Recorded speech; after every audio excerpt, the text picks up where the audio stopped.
واعبدوا الله ولا تشركوا به شيئا.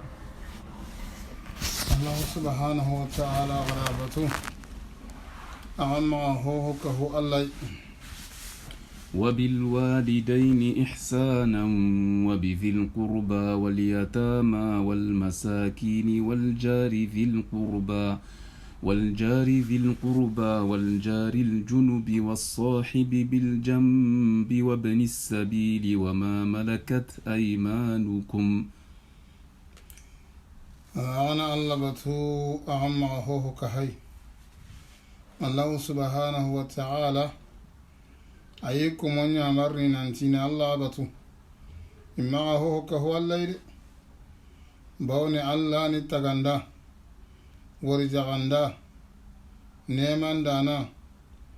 فسانgun tenna yi komon kamma nema nun cususu anda ni dangani wakati nunde le hala nundi kembire Allah lo batiyen nan qawa imma ho kahay sage Allah khallengana girnonga ti gana wasinya magana nyamarnenya gana nchiro ti sarno ku hilli siron taqwa kenga be gabe na qur'ana no gondiya Allah ga kusonne mei Allah batiye aruna nchiro kata saron pilya yere ga hay kenyi ko agana nchiro ti saron pili siron taqwa ko gati ayashkuru li wali walidayk وقضى ربك ألا تعبدوا إلا إياه وبالوالدين إحسانا كم بركتا على نعمر دنيا ننشرو كاتا سارنو كوي اللي غنا غيرنو مار منكتو أتاغا ننشرو تي تاغلم مارن تنتو زيد قربا مارن تنتو أيغو دا يغري أدو اليتيمو بوني كون كريها باي habe ke biga sikiti musulaha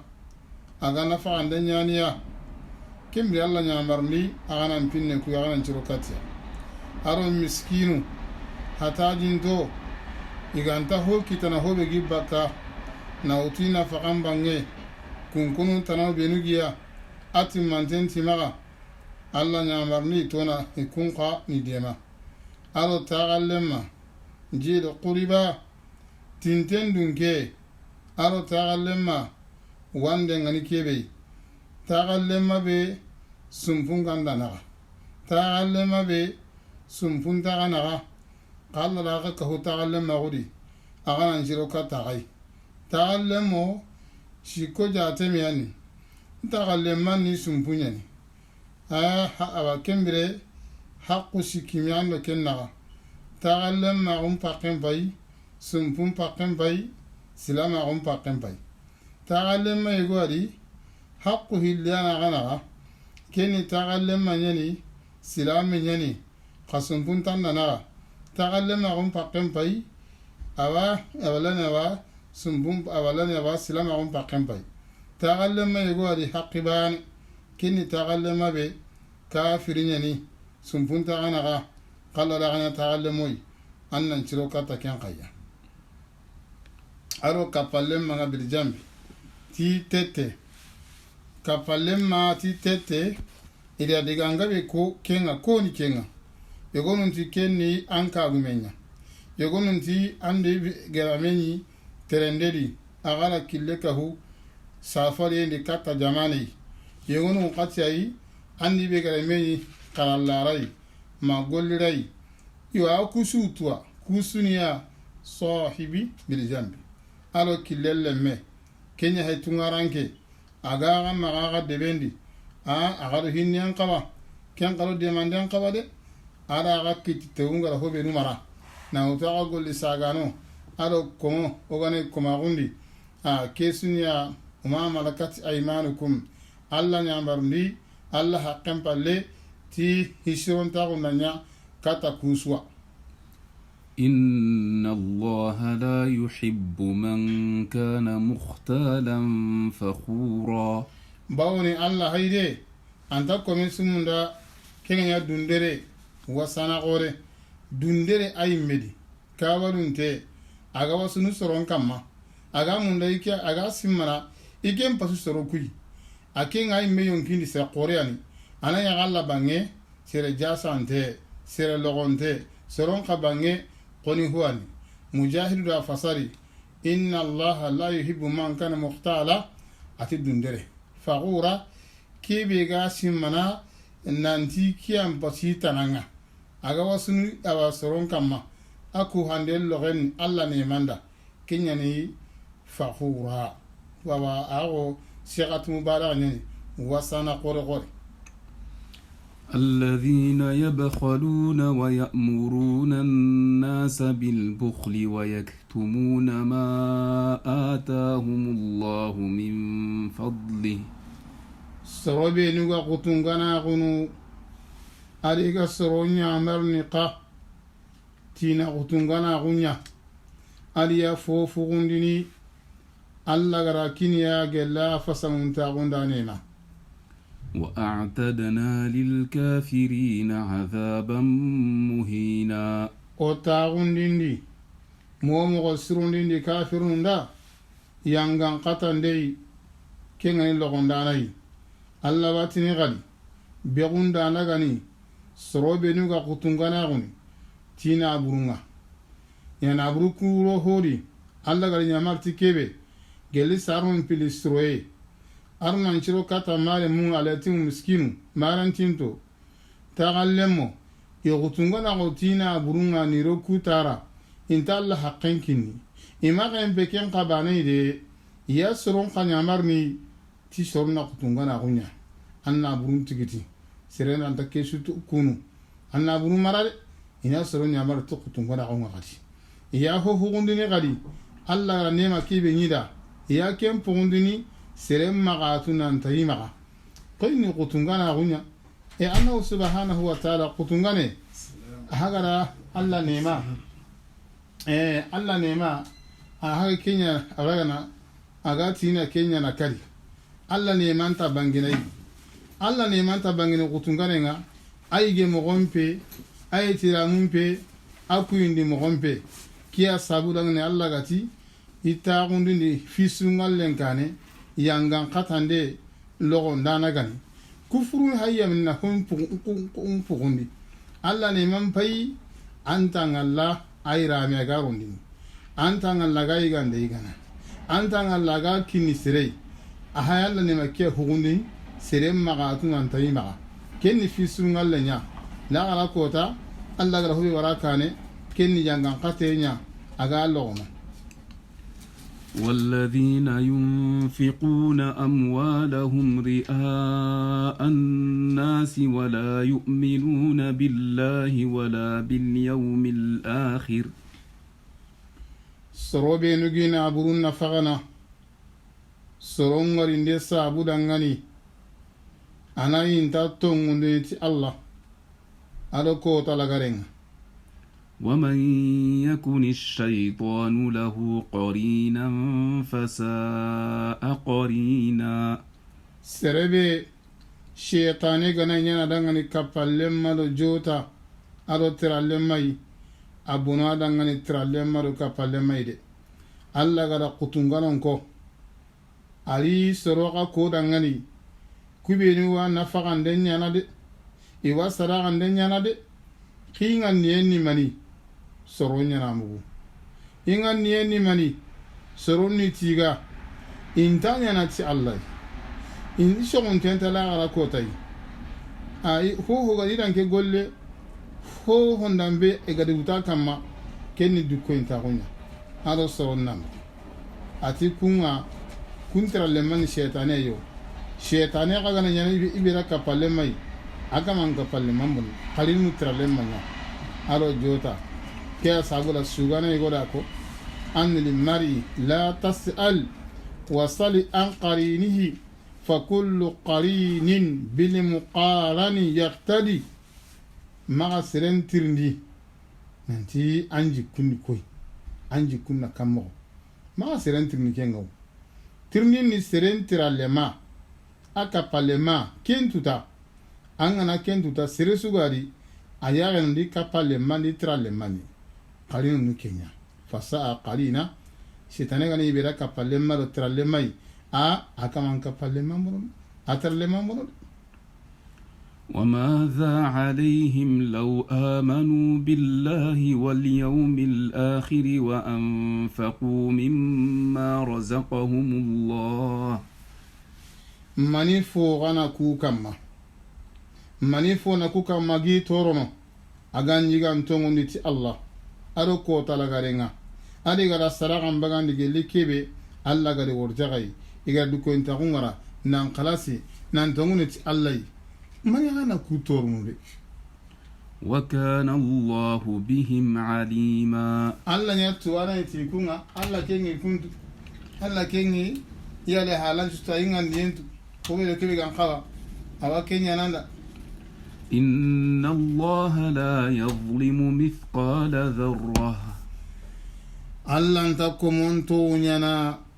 jarra haqqe dengi bini neki haqqe logendi anta komonto nyana kengade وإن تك حسنة يضاعفها ويؤت من لدنه أجرا عظيما ibe gollenga nanya fosiri bani ana jidi makata kamunyerime hobe kampungu kenga ana ile kinindini gelinu kunga baraji khore baraje kebe gabe Allah da ko da ngani yere atinta komisu tonyana jaji hunci haqqe me logendi majarra haqqe me an posire ngani kenyera gara kota antan tonyana ina nambono ndadi ana kenji diniya فكيف إذا جئنا من كل أمة بشهيد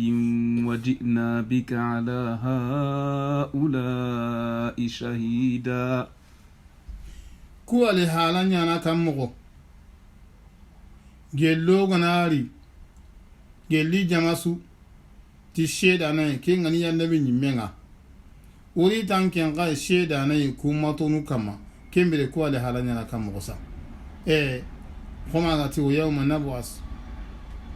nab'as fi kulli ummati shahidan alayhim min anfusihim Abdullah ibn Mas'ud lako faranti dangane sallallahu alaihi wasallam iqra alayya qur'anan qari kamma inti Allah fare na qaran kamma ila yan khandan ken ka kamma atijabu na munda na mugu sere tanai ila nisa'u soran qara miga kinyene ki ayay fa kayfa jajina min kulli ummati bi shahid kembelengata ati hasibuka al'an awasekunu ya ganjinga awayirne يومئذ يود الذين كفروا وعصوا الرسول لو تسوى بهم الأرض ولا يكتمون الله حديثا كين كوتا نغرا كوتا غنانا سرونغا نتني إيغا كافرا أدو إيغا فارين كوتا كي دوناتي iga nangnye ke nyirondini tiya iran talla hukundini masala hohoy awre iwana tenen nye ke nan bore ani toni iga kanu ye kebedi yagu kebegi akota begunde begi kama lore begi kama ina ko sanate nye ke nan bore nan kare ana ko siguntuni dubani alla da ko nan tiranta alla hukundini masala hohoy imyan chiki nanci ga igara ho honda be dabari immenta hari ho hundinde nantinda kenya ankutandi a kembirenga ken kantam imme gara ho nye sikai ka hirin tarno imbende abadan iji ma imme ga sigai nanti wallahi ido imbello nyankawa ngama mintone يا أيها الذين آمنوا لا تقربوا الصلاة وأنتم سكارى حتى تعلموا ما تقولون ولا جنبا إلا عابري سبيل حتى تغتسلوا كما بينو تموندي قمغتين كسلنا ناتغا سكرانتو maga gandaga tuyi aga kebe kono kamaga tinto salle ngagadi aga jana banto aga anta killindanga no gana gai maga gandaga wank Allah subhanahu wa ta'ala adi komon adi kaba mu'minu imaga ali salle ngai maga salli sukure mbire sukura na antatiga kebe kono alo gari sukure kebe maga tinko salle ke dingiran khadi janaba ngana ya wakatin be made iganya danganoi gelli ko laqi katta ko laqi yona tu kenya saro dolonga haramin wakatin be dolon parami arabu maga mamismon maga tadrijiyan fonne yo ahalla lagari haramin ya salli wakati ngao salli wakati ho a harami yaga keke niga harami magata salli ngati birembane agana dange gari daga gada ya halala kira gari nanti magati ko salli kanunga awa aba igana janaba ngiya ma kidundangana allo tike hollaqe amgo tike hollaqe makende ka janaba ngam patendi nallo salli kan nogondi uciye kamma manan tagunan da Allah kenta telle ati maga ganda ga yank kiyani gati aha harami janaban temmaga anda Allah salli kan nogondi maga nyanki maga antamami agana korijia mara ga maka tujike gollemma وإن كنتم مرضى أو على سفر أو جاء أحد منكم من الغائط أو لامستم النساء فلم تجدوا ماء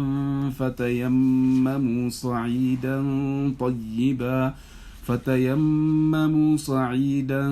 طيبا فامسحوا بوجوهكم وأيديكم جل غنا كيتا وتنتو ما غنا سفرين كما ما سربانري جل غنا سبين قنا ما غنا يغرون كبال ماغو أغما جيفو فكتا أغنا قرقرين سعيدنا أسنه agana susandi taga yago daga digerunga gelle sa'idu kei alla nya yampana anya gafarndana o kembire agati aketa gelle aga nya watuntonya ma safare nya kama watebe ga tamami ndagandini alo kengatia kenni watebe watuntenga kanne na jingoli awa watekelelana ma asafa awa jare lela na ma hokapa awa watekei safari yenke ngatu intenyani safari yenke mogoman chuwani safari yebe uchenga dalla safari be uchende pegani ma gana iketa asere baneri gela akunwa sobe nukunga araga haju tuge maraga ngunanka jikuti ma kehe ala agara yagarunya kapalema la mastum angangalla tuwaru ngame soge na uredi nanti yala memende kam memende ni yo hosa hantenga ni kememende ni kinayatun anil jima hagara saqalle mago kiya kongen gori awle ne magara yagarunya saqalle mago ati magaga di memende ki gara hobe yere saqalle magunya koma alla gara ken kun gutana wa in talaqtumuhunna min qabl an tamassuhunna wa qad faraditum lahunna fariida min qabl an tamassuhunna yere kini saqalle mago memendenya kemmen yerega awla mastumun nisa kenne magari yaruka palema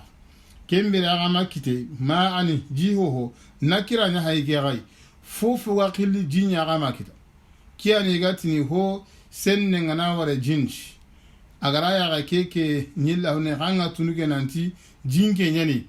a qama illa lewgan taga khili jia ho honta kenjia oni ma nakira nge fofu ndambe ga khili jinga hali ho senne ngana kai agama kenjinda mbe sukita agana qereqerendi sa'idu nga sendegani fuqaha unda istimbat nyaki ayayi nanti tamam yenta daga na jaga anga maji kita bane hede aganta jimu ndem palya nanti jinti maga bane hede fanna ngichiga antandi anna muru anga maji kita wakati mbe tamam yenna daga ayo ga jinti ke magu nan tamam otini ayi ampero nda barke anda ampero nun kunyaba yabo abake menga na tamam kiana gana qereqeren sa'idu nga senne tayammumu logandi qereqeren de nyen arabu ngotin tayammamaka Allah bi hifzihi Allah ga nan qere ti tangandenga sa'idun qalimani ho ga segen yen kamma fofon dambe ga yen kamma duguta ngarno kendi gide ngarno kendi kesunu sa'idu nya aga tamami kei aga kitu deo aga degeru aga na kwa susanatai ya ku susande aro degeru ku susande kiya wasene tamami yendi imman ko ngame so na de gadi nanti ala na denge ma kata alani shiriyantum buku hilli aro katundu hilli ya ga hosa hantanki ngani kebe kenni ya katundi tabane ya ku aro degeru ku hilli kenga wasene amaru hadisenga nonga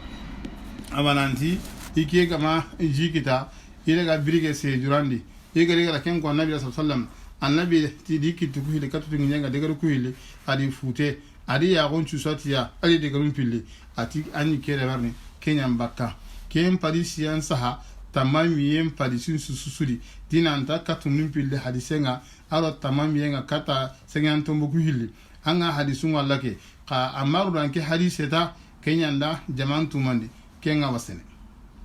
إن الله كان عفوا غفورا أتبون الله نيا ينفع قرنيا أن يغفرنا لنا ألم تر إلى الذين أوتوا نصيبا من الكتاب يشترون الضلالة ويريدون أن تضلوا السبيل أما غريكات الصروبي نقرأ تاقكين يقل كتاب انتواغو يا سانكون تاغن ترميني adi ya mun daga nan janku killen kai Allah wa khibara le huriyanu Allah langandengi kamma makata la gara kota nanti na sankunta onye sugandi ni tikande ini halle ko yi homma Allah gara kenyan kani faren kamma ina hon to la gi kitende gele tuarunga to go be ga nabi nyimmu maga Muhammadu magan kutondi ina ken to gono ngani kur ne duna dan kena halwa kitata ya mun daga di aga kun kanan kafirawo قيمه أغني سانكنتم والله أعلم بأعدائكم الله نتوانا دينا غي تاغون كوري الله انا غاخون كوت دينا غي منوا قرام غونتيا وكفى بالله وليا وكفى بالله نصيرا الله وسيبي ساني الله وسيدي مانداني من الذين هادوا يحرفون الكلم عن مواضعه ويقولون سمعنا وعصينا واسمع غير مسمع وراعنا ليا بألسنتهم وطعنا في الدين جلس ربي نقال اليهودية يدقى منيل لنا أدنجر نمخ بمعنى يدقى من بصرني أنا نسيركي مغا إنا فصلتي ألا مروهون تنا ألا دقى مكيبا غرا ينقني كتابون دي إنا قرا نمانا كسرون دا ألا مروهون بتكي غي مغاتوغا إنا تي سمعنا أمغي كيبا غرا كو محمد وعصينا غوران كتا ودا مغو ترون دي خونتا ambata kebe angara ko samina wa sayna itikiyan kinyangun tay ka firagundi adi khannun qatagundi ina walla kitabe ina fasari hom palli gara faham ha kenke nyambono taso iga yantine gadi wasma mugi khaira musma anganta mugi ago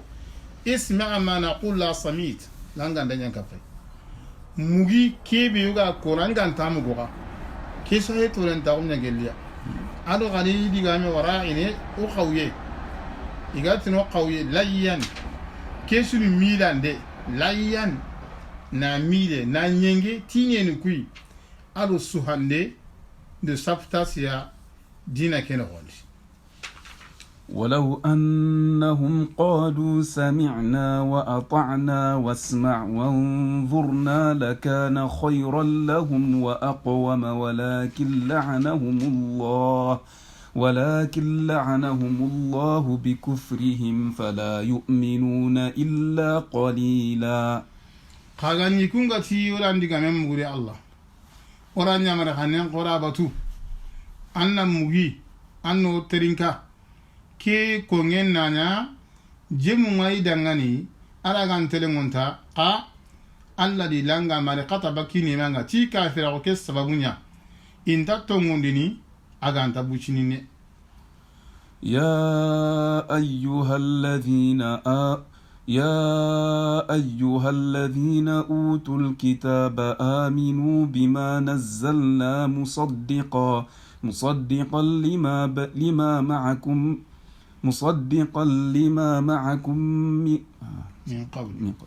مصدقا لما معكم من قبل أن نطمس وجوها فنردها على أدبارها أو نلعنهم كما لعنا أصحاب السبت. Allah watini gari nyamar ndana gani kitabi ganko tinan tongondi tikebe Allah gara yankandi komeni fare Muhammadu kamageli kitabi nga kitabi gore kebe gima aliyana kentongondi adi kitabi ganko al yahud ar nasara kube nga kitabi nkinia sorobenu igara kitabi nto nkinia aminu fil amr qatongondi tikebe gara yankandi qur'ana kiyani kenga musaddiqan qur'ana kini tongundi ndana nya fonda ngani kibe ga gama tawratul injil qur'ana kira tongundi bishara nga tawratul injil njudi qur'ana ke xibarenga di muhammadu xibarenga ijan ariana ken tongundi qara kenya le sado o bishega yago burukhana oni sagandi ifalle kemana salo bishega yago burukhana ni sagandi halle itam hana salo bishega yago lui kofendi ina hallantere amana la yana ken ona ko sa iya ampunchu ku hilli na kundinga de ko hemba ngini iti yangan khate ngem panike keni masaila alla gara kati dangani ikun cha gantenga tongumma iga sagene kata batran killenga iga sagene killu kullu ma kata sankuen kille iga mi mo gontu alla na ko sijanga kata kedu na ko siya gonde yi ko hen makehe saro bitagi langana kumo gara sibitin dun kunu langa mo gobe وكان أمر الله مفعولا الله هنكي نيامبو أغراتي كيبي سورندا نانتاي كاباندانتاي إن الله لا يغفر أن يشرك به ويغفر ما دون ذلك لمن يشاء. الله سبحانه وتعالى أنت يامبانا دي إيكا هو كاباي Allah ntaka farnu kome susu dangani Allah ga gemu hilla kapana nyagani Allah gonya ho qafarnu ho bega hilla kapengu ne junubu nga kome dangana ga khanna iti kembere junubu susu gari hilla kapenga he kafira gombe junubu qoron kum bani yagani kafira go junubu he hilla kape junubu he akamanna Allah khane nyewe ara wa qafarnu dangani ara wa garana yanga qata junubu kela ndiranga Allah garnu nya aljanna. ومن يشرك بالله فقد افترى إثما عظيما. سربي غنا هوكا هو الله akaman kutundi ga junubu khore na hoka ho Allah ken unda junubu khore ko da junubu khore da bari amma sabati bukhari muslim no gondi masudi ga da ko yake faran nan ngani Allah fare kan junubu qarasu Allah ban atanna tinni Allah da to Allah anda ta ken ngani la kapeng. ألم تر إلى الذين يزكون أنفسهم أما غريكاتا سروبينو إيجي ميجاكيني إيجي ميتيغانا بل الله يزكي من يشاء ولا يظلمون فتيلا. أورا الله نكومين جاكيني نكومين تيغا أجيب خانا إنتي تونينا فتيلا لانيرا تماري خوتكي أكاريكي gari bucini make be ga kare ken gondi ken gari bucini ma haqqe ken mi haqqe inti to na ka ho am fo burenga ke he na bogo am fo sirun barajenga miqdad mun asbere da ko fi farano nyamal sallallahu alaihi wasallam ona dugutan cedi jakkindano ñakonti ali nogutana aba farenga ala igo mugu aga seretana tigana na tiga nabi tada atampinde ngasa andan kapalle man kannen kutu ke tigandi danginte kundu gella kada na be ganai hera sunta angan kapalle man tigana wa annan tiya ngajiki moy sunta anna tiga nugube anga to munyai anna tiga ngonna ka tijiki kundu nta sere kon suja kini alla kembange yawa o ya nga ho bibi ala hosira nya kunyoku wa khairin jikada akun kana ko sere nja kiburu mangara nya aljanna dunkenga mangara nya alla ko mo danginto yogoi mangara dangin dikunga yo kemman bo sere go ara nga to ngana atiga ajonda ga fitinene alla bandu tangana kenti ga nden hasira go hede anna hunda dinanya makabana ayugo hada nga to haranga na jakiya kempa duntadi kunko mongari jakindera anta kumba kimo gondi be gondera anta hoba kimo goy yo ken kamangana hosirenya bo anna jakki ana kurasin kini sireta nai awa awoni kemke honta ken kama me jakkindenga ala kul hal jakkindenga khibara nyana dai amaya taswa amaya tisirenjwa انظر كيف يفترون على الله الكذب فإني مغن بيغا غارن كتنا الله كما وكفى به إثما مبينا أواسيتي كينا جنوب وابانغانتي ألم تر إلى الذين أوتوا نصيبا من الكتاب يؤمنون بالجبت والطاغوت ويقولون للذين كفروا هؤلاء أهدى من الذين آمنوا سبيلا amma ngari kata sorobe ni gara takke kini kunga geli kitaben tuago ila takke igo akinia kitabe ke tuago kitabe ganko ya tongunde nyanati biljebat ya ti korote bukembirenga aro tagut ni shaytaniya yegon qati jibuti kya ni shaytanenga aba yegon qati ngunonyani yegon qati fainda ananyani yegon qata nado ka'abul ashraf analo kenya yere tuwana ngara kebe kogoni tagutun kenni shaytanenya aga seren saurandi iga kitini katai na Allah kiten to gono ngani ko ya karamo maliki garako iga ho bata iga kitini katai Allah galempe keni tagutunya bele jebet ci korote adunguno tagut ya saqakwai iwatini gadi soronda ngani kubenu ga kafiragu kukundu kuwan kandanta kille dinanta kubenu ga tongondi tika hanu kuwana killen kama dinanta nguminu kuwa أولئك الذين لعنهم الله kunyani soro alla gari langa kubenu ga kafirun pasonun muslimo seresu ga kafirin anga hasonun muslimen alla tenegati kunga alla la kullanga dishe muntagunda idina logenda ikafiragunda ti alla kitabe kafirin kenga siro serem magado muslimen yerondi surtout anna raga annati ampas muslimen kenkenga muslimen kenga nyawunya alo kahiran tanjirno la gara kota hal duna kafirin ana hiriya hodi keni uchiya uko akawantina duna ko duna ke ibe garan pir duna ke ran piriyata la kyan qaya kan tarukin ke ga kafirun kana kummane ho honta bonon takin an ken dungi Allah da an dunga kumaru an joga fararu an ga kitaban kan an jogun tengai ke maso kwa hakunati kun kama no kan pasukui silami ngana hali kame ho buye dabariya kairi ngadina ta kafirin kin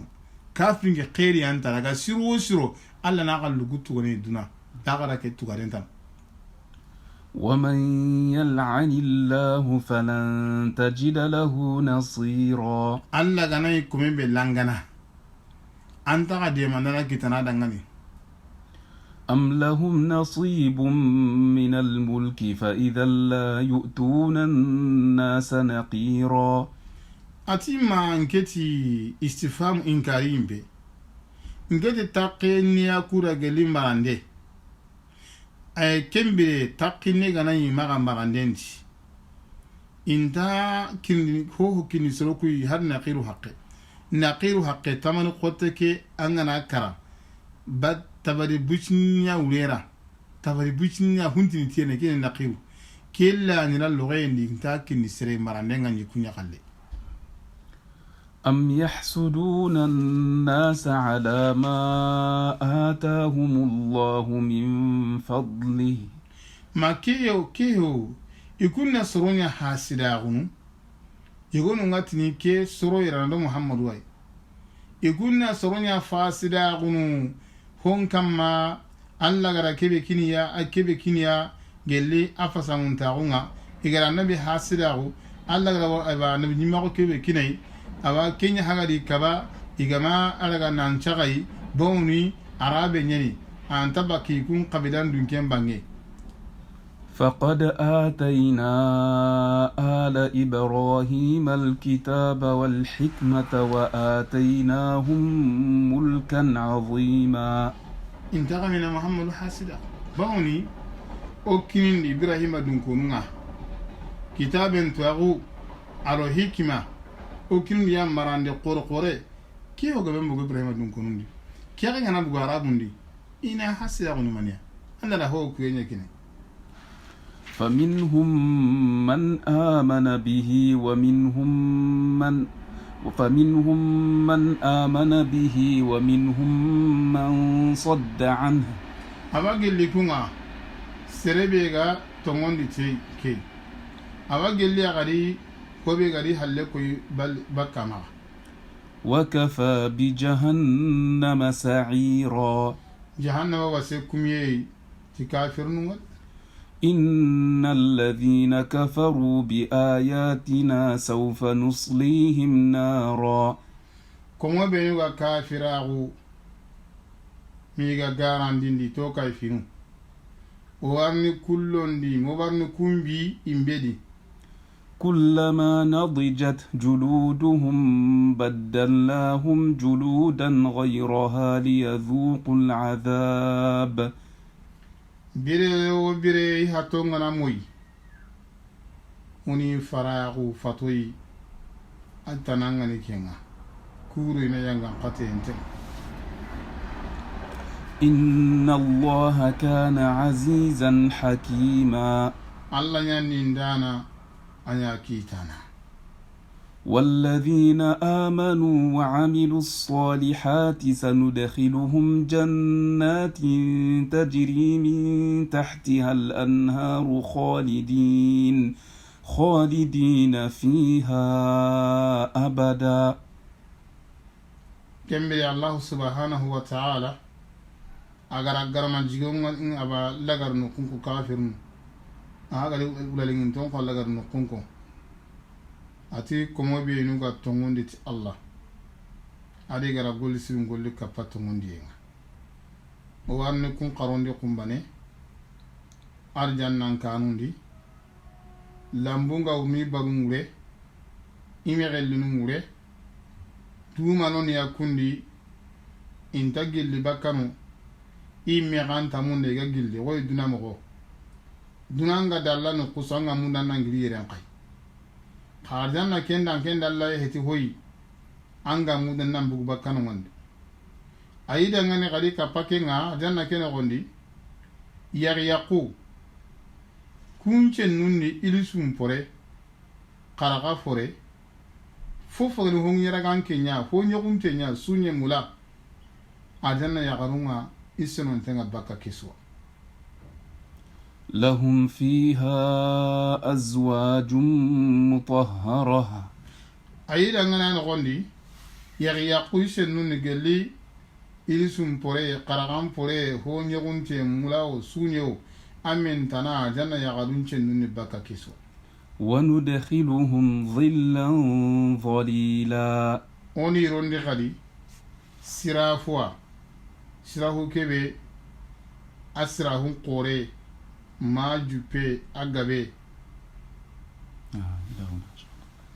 جزاكم الله خير.